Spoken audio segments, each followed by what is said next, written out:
We're here at the Cabin Lake Campgrounds in Duplin County for our Summer Venture series. Now, this 194-acre site has amenities for all ages. Let's go check it out.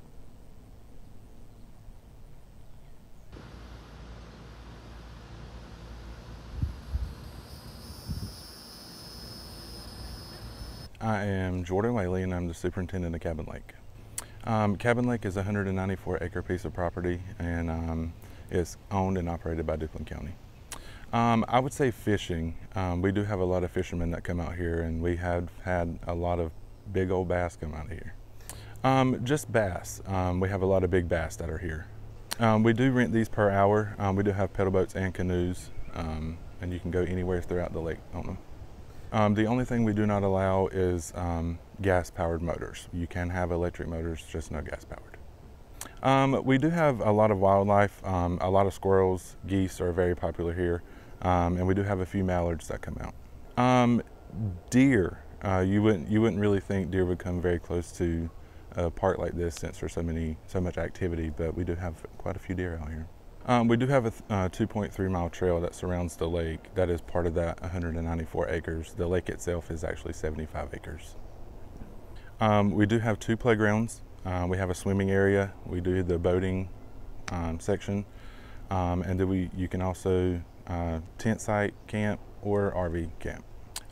The Duplin County residents are offered $25 per night, and then we do offer senior and military discount. If you are out of county, it will be $30, but that also does apply for the senior military discount as well.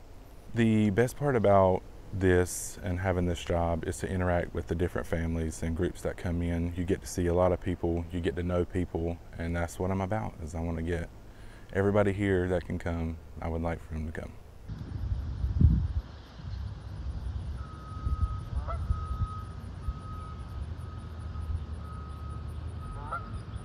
We're here at Captain Jack's Miniature Golf in Greenville for our Summer Venture series. Now, this family-owned miniature golf course is the perfect place to bring your own family, play some miniature golf, eat some delicious pizza, and just have some amazing quality time. Let's go check it out. I'm Kristen Wojtek. I am the owner of Captain Jack's Miniature Golf. It goes way back. In the mid-70s, the property was actually purchased and owned by Western Sizzlin Steakhouse. And then it was a steakhouse for a long time. It was converted eventually to a seafood restaurant, and he was here for quite some time in Greenville. He's been a fixture here. And then he leased it out after he moved his restaurant business out of state. He leased it to a couple businesses, and they weren't here very long. And then the property actually sat vacant for quite some time. And about 3 years later, Jack and I decided that maybe this would be a good venture for us. So we picked it up after that. I have to say, though, that the building itself was really in bad shape, had been gutted, everything had been taken out of here. So it took a lot for us to bring it and resurrect it. In fact, the city was fantastic that we worked with them to help bring the building and the facility all back up to code and everything. And this is the result, Captain Jack's. So we've done a tremendous amount of birthday parties, summer camps, we do church functions, we do, of course, general public miniature golf here. Jack makes a fantastic homemade pizza, and some other things, events that we've done. We've actually had wedding proposals done here. We've had a rehearsal dinner done here. So it's a really neat family-based facility. We do a lot of corporate things, a lot of team building activities. Corporations will come in and do things here with us as well. So we have party room facilities, we have meeting room facilities and things that you could use for meetings. And of course, we have a large dining area as well. And we're open. You know, we have a long period of time that we have available for private activities, but we also have a full week of time that we're open for the general public. We know this is a family-based organization, essentially. I shouldn't say organization, but we're a mom and pop shop. We're one very unique place. But at any rate, we knew that we would have a lot of kids coming in, and especially for our birthday parties. So we thought, hey, how about a pizza? You know, everybody, it's kind of the universal food. Everybody likes pizzas. And so Jack has a homemade sauce that he makes, presses his own dough. We import our cheese from Italy. And the key, though, is that we can, once we assemble the pizzas, you pick and choose any varieties of toppings, vegetables, meats, whatever, all one price. And once you do that, it comes out very quickly on a stone conveyor oven that we got from Italy. So we have one of two ovens, I think, now on the entire East Coast. So one of two here. And so I think that makes it pretty unique. And the kids actually can watch the whole process for their pizzas being made. We've even had Jack make pizzas on Valentine's Day in the shape of hearts. One young man requested that for his birthday party, he has a pirate-faced pizza, which Jack also made. So it's a pretty neat little process. So we do pizzas, pretzels, again, limited food service. We also serve Simply Natural ice cream from the creamery, snacks, drinks, chips, and ice cream as well. So that we do provide that as kind of an aside to the main course, which is, of course, our miniature golf. Jack and I have been here, I hate to say, like 25, 30 years now, and we've seen Greenville grow. Unfortunately, there hasn't been a lot of family-based activities that they just haven't popped up. And you know, I remember as a young kid, miniature golf was really fun with our families and cousins and everything. And so having family, you know, that we get to see our out-of-town family periodically. They'll come and stop by, and there wasn't much to do.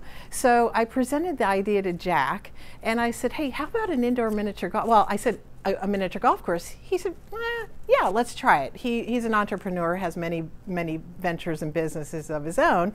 And so he's, sure, let's give it a shot. But one thing was, because we're a little bit older, we wanted to make sure it was indoors, especially being in Eastern North Carolina. So we thought, well, let's do indoor miniature golf. We found this property, again, and as I explained, but and brought it back to all of its amazing facility to be able to put in an 18-hole indoor miniature golf course. And again, the whole idea was really for families and seeing people come back together, put the cell phones away, have a little friendly competition of all ages, right? So we get parents coming in, we get siblings coming in, we get date nights, we also get grandparents coming in, and that's why we put it in. We have a couple holes that are really difficult that Jack and I are competitive over, and that one is number 4, which we call our tree hole, and that's where you would actually putt the ball in through kind of a tree root, and then it would come out on the other side through another root. And so that's quite difficult. Surprisingly, the little guys do this hole really well. Hole-in-ones all the time with the smaller guys, and the problem is the taller, the older, you know, taller people, we kind of turn our wrists a little bit, it spins and it spits it out, spins and spits it out. So that's a tricky hole for older adults, you know, tall people have trouble with that. So that's our little competitive hole. Other than that, you know, they all have a place in our hearts because we designed every one of them individually. So I think that's my answer. All the holes have a place in our hearts, to be honest. I think we've held our rates. We've changed them one time in 7.5 years, and that was 3 years ago. So our rates currently are based on the time that you would come in. If you come in open until 4 p.m., the rate is $7.50 per person for the 18 holes. If you come in between 4 and 7 p.m., the rate goes to $8.50. And then if you come in between 7 and 10 p.m., which is kind of now our temporary close hours, the rate goes to $9.50. And it does come with free popcorn at the end of your game.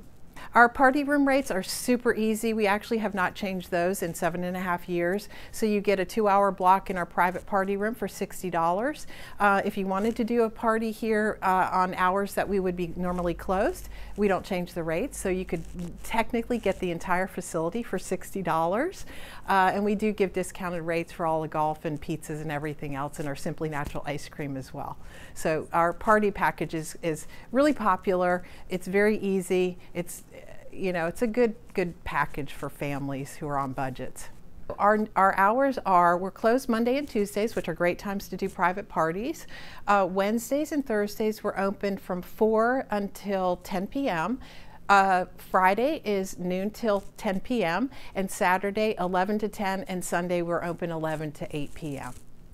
I think we're a real find in Greenville. I think we're a fun place for families again to come. We have a really great working environment. We host so many events for different groups. So I think it's a comfortable environment that families come to, and they interact with each other. So it's great to see, you know, it's not just where people are doing something on their cell phones and they're kind of in their little bubble. So we see multiple families interacting and everything like that. In fact, we do a lot with Easter Seals, special needs, disabilities groups come in, and it's just really awesome to see the variety of people that we get in here and all interacting together. I think that's probably the most interesting part of our business, and the thing that gives Jack and I the most happiness to see, for sure.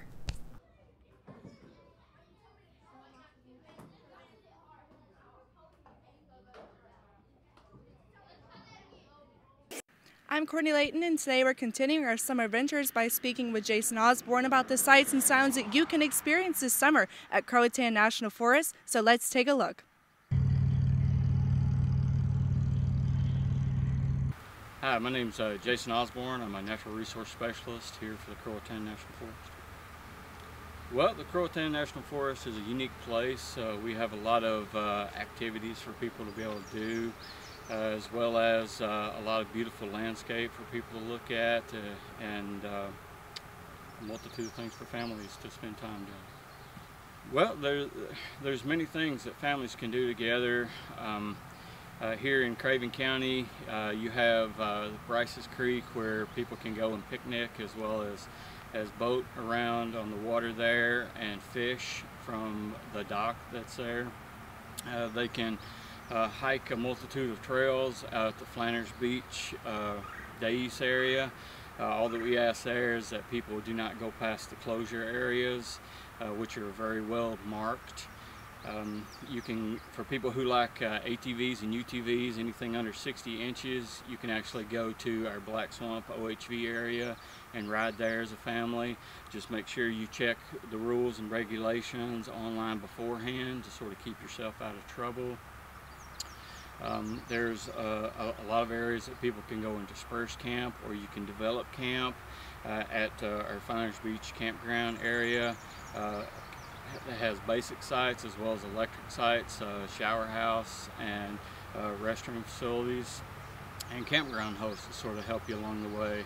Also in Craven County, there's our access for the Niziak Trail, which is a 20-mile trail, or if people want to kind of break that up, you can kind of go from place to place on our trailheads and make that a little shorter. Well, we do have a bear sanctuary here. There's also snakes, as well as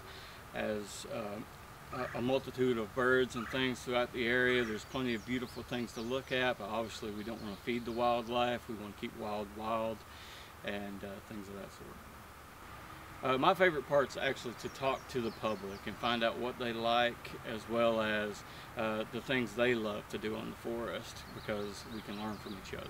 How did you get into your job? Like, what made you interested in about it? Well, I really love being outdoors, and I do like people, you know, so it allows me to do both those things.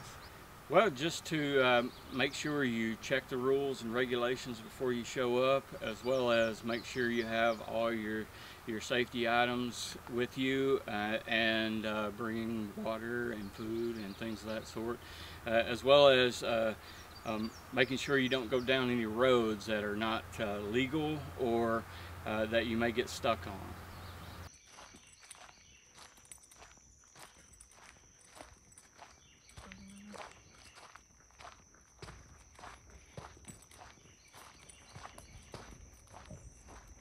Hello, my name is Ryan Harper, and today we're here at Pocosin Lakes National Wildlife Refuge Center. And today we're going to be speaking with Ms. Ramos about everything they have to offer here as part of our summer segment, Summer Ventures. So let's take a look.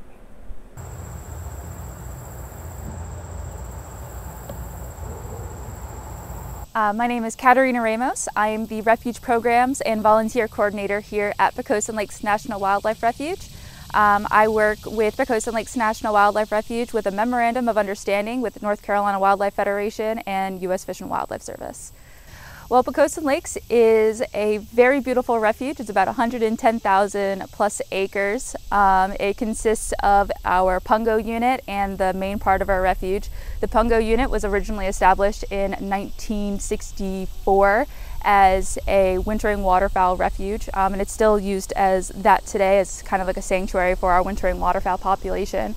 So we have quite a bit of different types of wildlife on our refuge. We get a large amount of wintering waterfowl, as well as having a very large black bear population.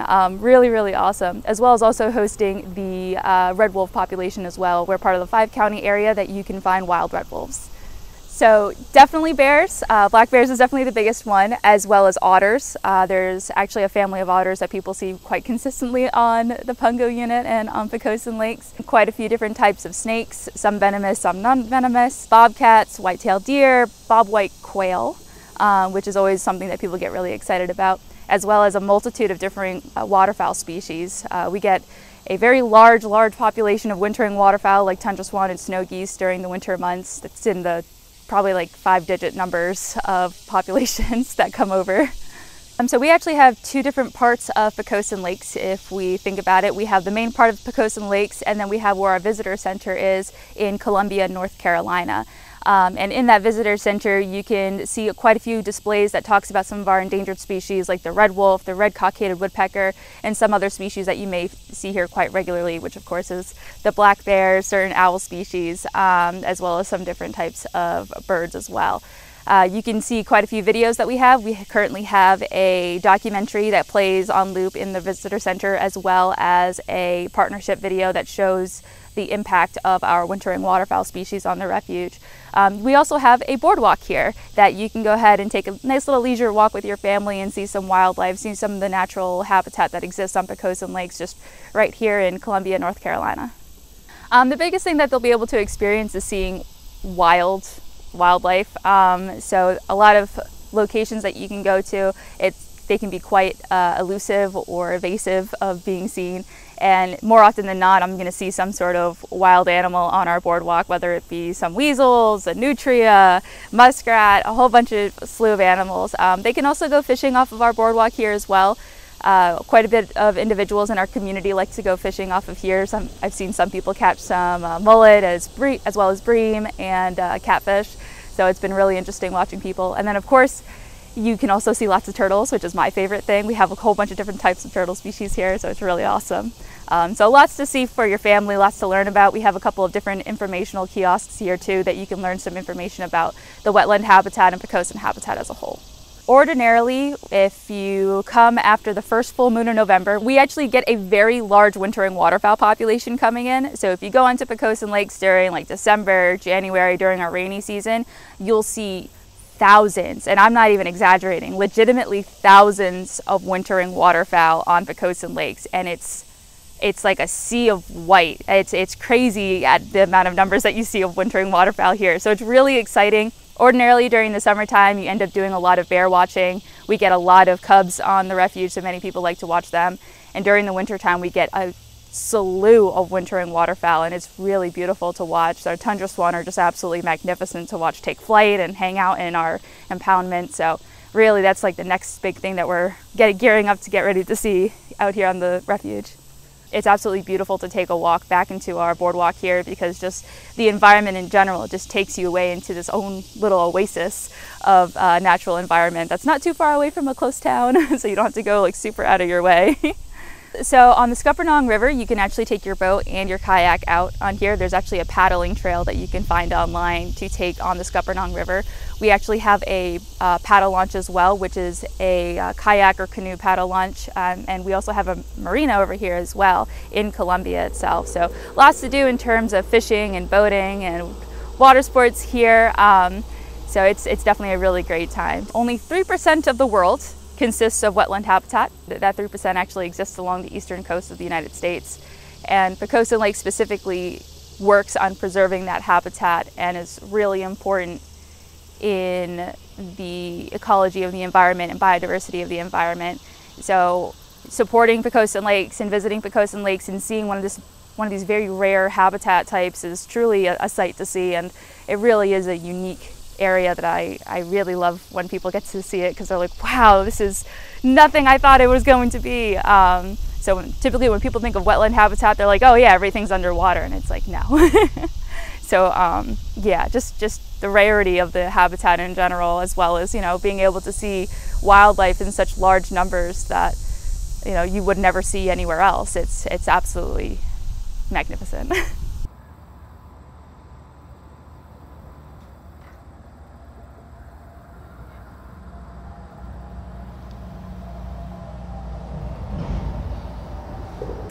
It's our Summer Ventures series, and we're here at the Simply Natural Creamery in Ada, North Carolina, and we're here to learn all about the process of milking these cows and what people can expect when they come to this farm for some tours and to play with some baby cows. Let's go check it out.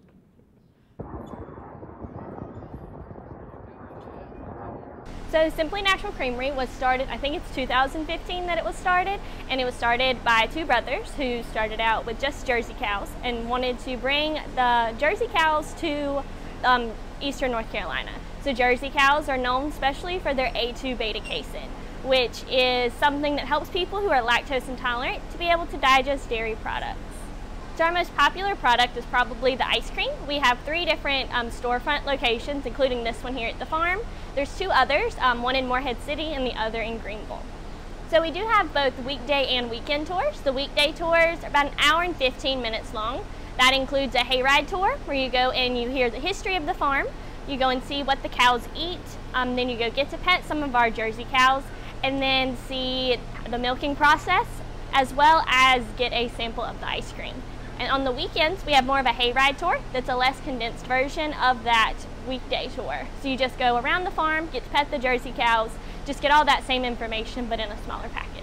Right now I think I really like the Moo Moo Hugs, which is red velvet with cream cheese icing. I like to have it in a waffle bowl, just a little bit of that. It just kind of happened. It wasn't really expected, but I mean, we have the cows here, so having the milk available was always the thing. So we had all the milk, and people, if they knew where we were, we had it at all different locations and in the grocery stores as well. So they could come pick up all different kinds of products, because cows don't stop producing milk just because there's a pandemic.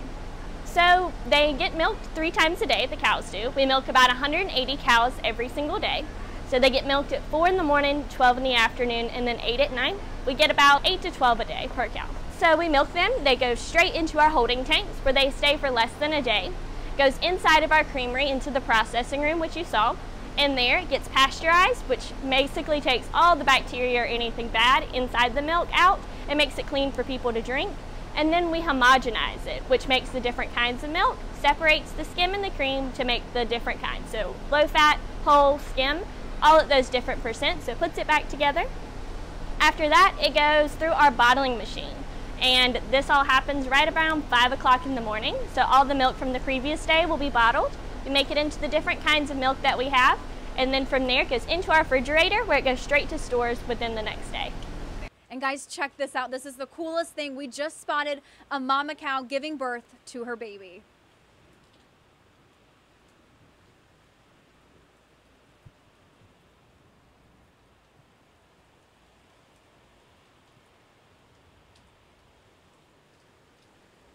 So we do have 2 additions that are happening.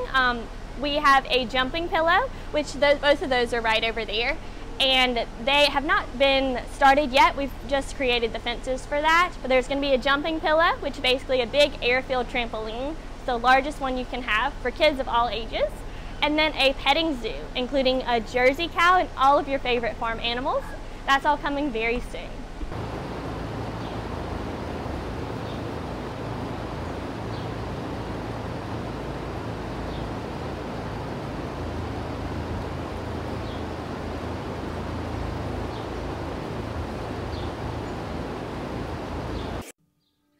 Hello, my name's Kimberly Wooten, and right now I'm at the North Carolina Estuarium right here in Washington, and I'm kicking off our summer ventures. Here they have so many fun things to do for all the families of ENC. So let's take a look inside.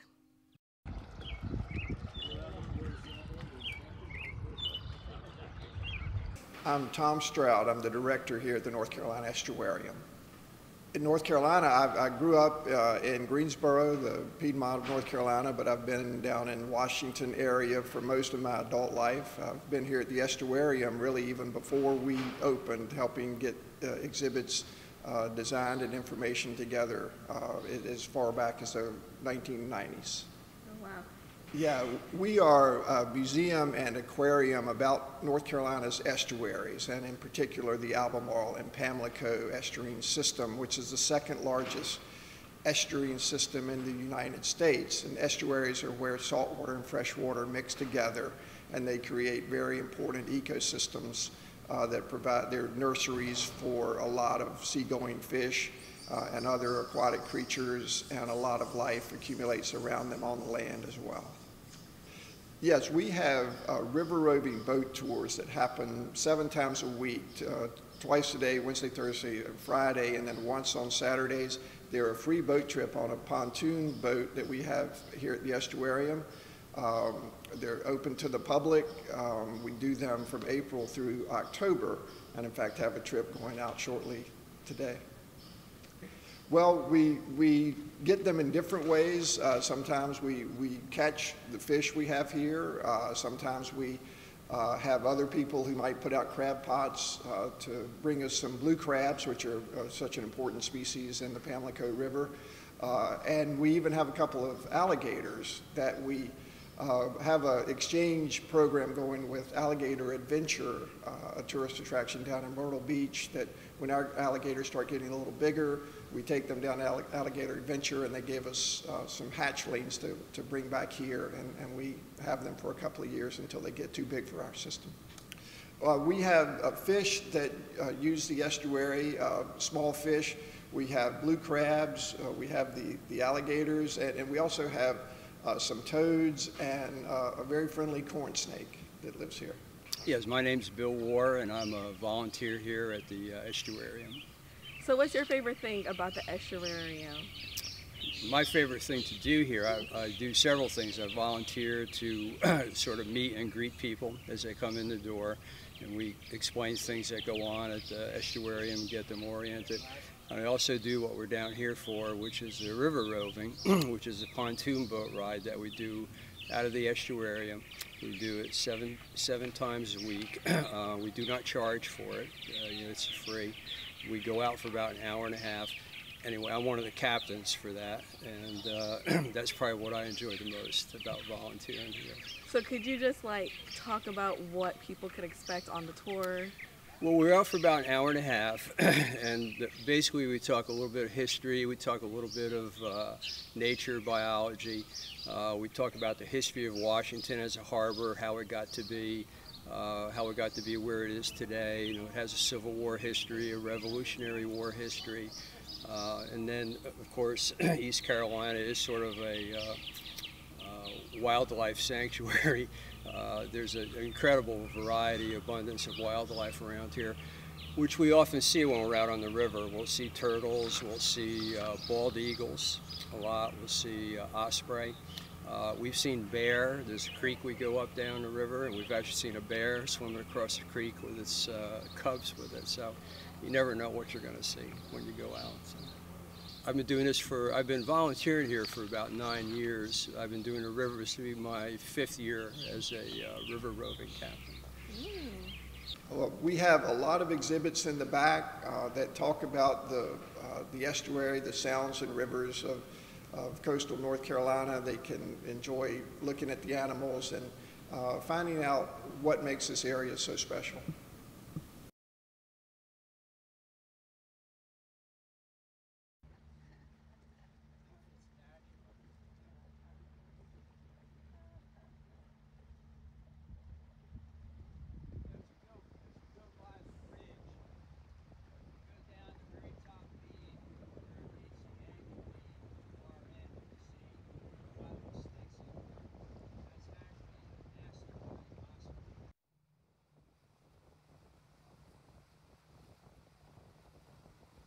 We're here in Bertie County for our Summer Ventures series. Tucked away in the town of Windsor is a hidden getaway that you can only access through this over 400-foot dock.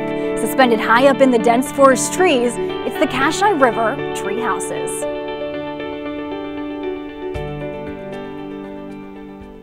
It was the idea of do something different, and then as a kid, individuals had loved going in the tree houses, and then the thought was maybe we could do something like a tree house, but then make it ADA accessible so that everybody could enjoy it and not be like a tree house in your backyard, but something maybe you could say I didn't experience the Kashai River in our natural area here. We got in contact with the Treehouse guys, and they had a TV show at the time, and they worked with us and took the project on. And then, of course, we had our own local folks that were working on it, but they came and filmed and did an episode here, and so it worked out great. Took well over a year, certainly with all the different factors, because we also did work here at the campground and at the landing area, and that we worked with different governmental agencies also and used grant money too, and we're able to partner all of them together, and that's always a little difficult and takes time. It's not as quick as you would like it to be. So, for example, when we added 2 more tree houses to make our treehouse village here, it was much quicker, but that did take some time. They were completed about 5 years ago, and these were roughly, I'm going to say, 10 years ago.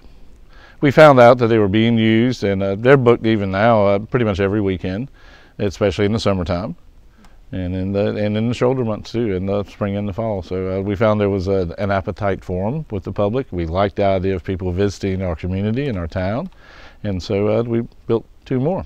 The nightly price is $75.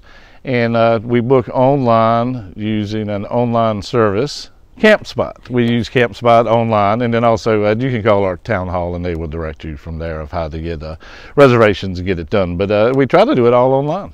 We love having the unique things that allow people to experience what I've experienced here and growing up here.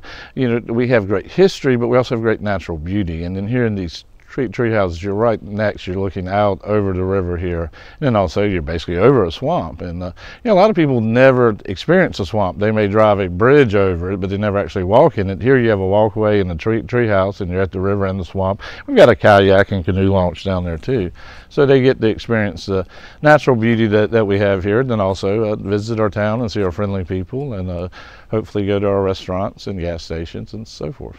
What do you hope they leave thinking when they come to the tree houses? What a fun experience I just had, and that the people of Windsor were very nice to them.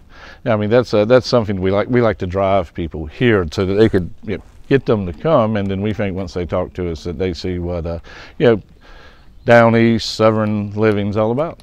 We just encourage people to see what we do have here within the town, and then also out in the county, and that's this is something that we feel helps that happen, and so we're proud of them. I enjoy walking out here at any time, including today.